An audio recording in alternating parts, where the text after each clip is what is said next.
Who, in your opinion, do you think is responsible for the polarization of all the races against one another?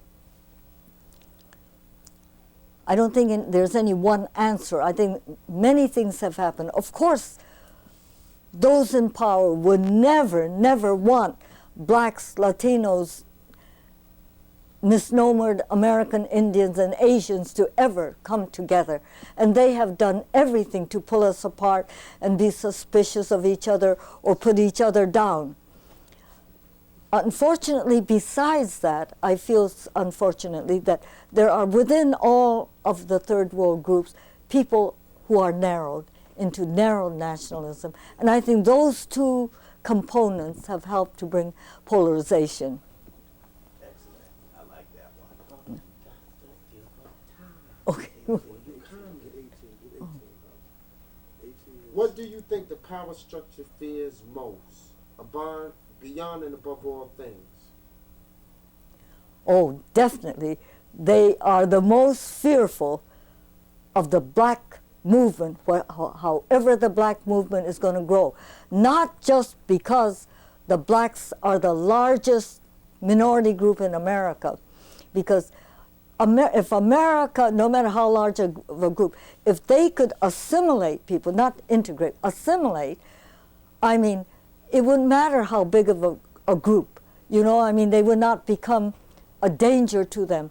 But they know that historically, the only group that has known their history so well, the history of oppression, and because of the huge number of their people who have been killed through slavery and all that have been part of slavery, they know that one day, if ever blacks got themselves together, this country would be in trouble. And I think, and then this whole thing about the FBI, you know, they came out with this thing about they don't want to ever have a black messiah. And they have done everything to make sure that anytime a black leader is growing and getting attention, they're going to knock him out. Do you see any possible way that can be countered? Oh, yes. And that's what everybody should be into, is to counter that people have to not only learn their own history and the history of every other minority group or ethnic group, they have to know the history of the United States. They have to know the enemy, and they don't know the enemy as well as they should. Back to Malcolm's assassination. When Malcolm was put out of the nation, he formed two organizations, and his life was being threatened at the time.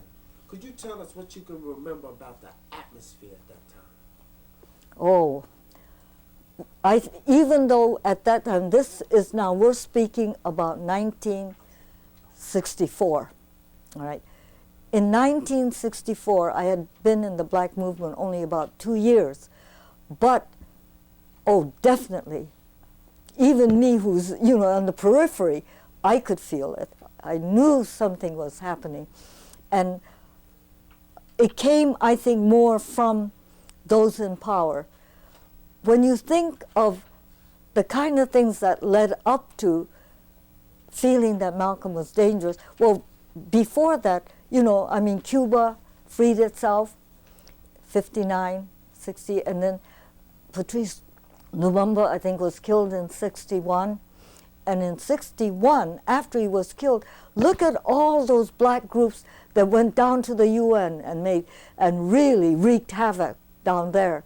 And I think at that time, the FBI and CIA, when they saw how many people were involved, I think the US government started to feel that they better keep black, what you call radical revolutionary types, either separated or pitted against each other, or just keep them down.